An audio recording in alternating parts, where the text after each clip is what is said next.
حضرت عبداللہ المزنی رضی اللہ تعالیٰ.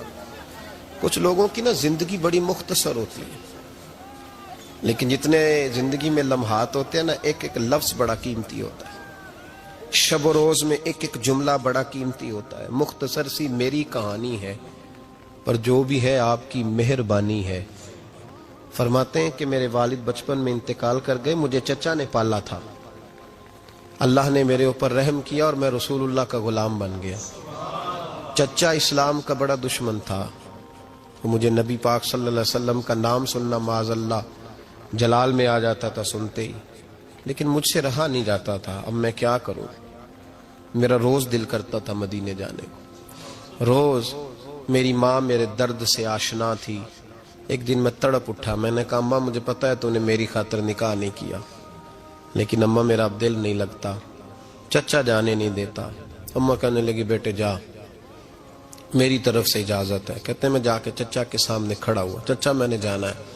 کہاں؟ پتا اسے تھا مسلمان ہے. کہاں جائے گا؟ میں نے کہا مجھے مدینے جانا ہے. کہتے ہیں وہ تو آگ بگولا ہو گیا. کہنے لگا تیرے پاس جو کچھ ہے سارا میرا دیا ہوا ہے.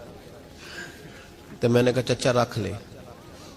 کہ جیبوں میں جو ہے وہ بھی نکال دے. کہتے میں نے رکھ دیا. پھر جلال میں کہنے لگا یہ جو تو نے کپڑے پہنے یہ بھی میرے ہیں. حضرت عبداللہ المزنی کہتے ہیں میں نے وہ کپڑے بھی اتار کے دے دیے.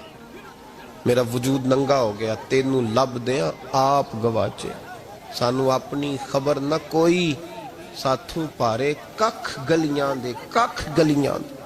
سانو آخ دے لوگ شدائی، کیونکہ اسی ننگ نموس دا ساڑ کے چولا، گل پہنے تاج گدائی، آزم اپنا آپ گوایا ہے تا یار نے چاتی پائی. فرمانے لگے میں اماں کے پاس گیا اور جا کے کہا اماں پہلے بھی تو میں ایک دن ننگا پیدا ہوا تھا، تو نے کپڑے دیے، پھر ننگا ہو گیا ہوں، کپڑے دے. کہتے اماں نے 2 عورتوں والے لباس دیے، وہ پہن کے میں مدینے پہنچا. میں بڑی غربتوں میں آیا تھا، میں دیہاتی تھا، مجھے کچھ کرنا نہیں آتا تھا، پر مجھے یوں لگتا تھا کہ مدینے میں سب سے زیادہ عزت میری ہے، سب سے زیادہ. اللہ کے حبیب نے منع فرمایا، فرمایا کوئی اونچا اللہ اللہ نہ کرے، جب کوئی نماز پڑھ رہا ہو سو رہا ہو تو اس کے سامنے اونچا ذکر نہ کرو. کہتے میں ایک دن اونچا اونچا ذکر کر رہا تھا، اونچا اونچا میں ذکر کر رہا تھا، کیونکہ عشق لگا سی کھیڈاں کھیڈ دی نوں، تے مینوں کھیڈاں بھل گئیاں. نے کجل پایا سی یار دے ویکھنے نوں، پھر او دی یاد وچ روندے آئی ڈل گئیاں. حیدر شاہ اس گلی کدے نہ رول دی، پر ہن تے رول گئیاں. کہتے میں اونچا ذکر کر رہا تھا تو حضرت عمر فاروق رضی اللہ تعالیٰ نے ڈانٹ دیا. فرمایا تجھے نہیں پتا حضور نے منع کیا ہے؟ تو عمر نے ڈانٹا تو میں چھپ کے بیٹھ گیا کونے میں. حضور آئے نا نماز پڑھانے تو محبوب نے پتہ کیا وہ عبداللہ کدھر ہے. کہتے میں کونے میں تھا. حضور نے فرمایا کیا ہوا؟ تو میں رو پڑا. میری عزت بڑی تھی نا مدینے میں، کبھی کسی نے کچھ نہیں کہا تھا. نبی کریم نے فرمایا کیا ہوا؟ عرض کی حضور کچھ نہیں. پھر بھی بتاؤ. کہتے میں رو پڑا. میں نے کہا یا رسول اللہ میری غلطی تھی تو سیدنا فاروق اعظم نے ڈانٹ دیا ہے. فرمایا ہوا کیا؟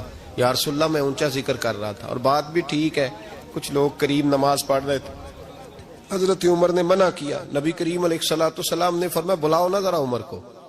خود قانون حضور نے بنایا ہے کہ اونچا ذکر نہ کرے جب کوئی نماز پڑھ رہا، بلاؤ نہ عمر کو. جناب عمر آئے تو حضور نے فرمایا عمر میرے عبداللہ کو کوئی نہ ڈانٹے.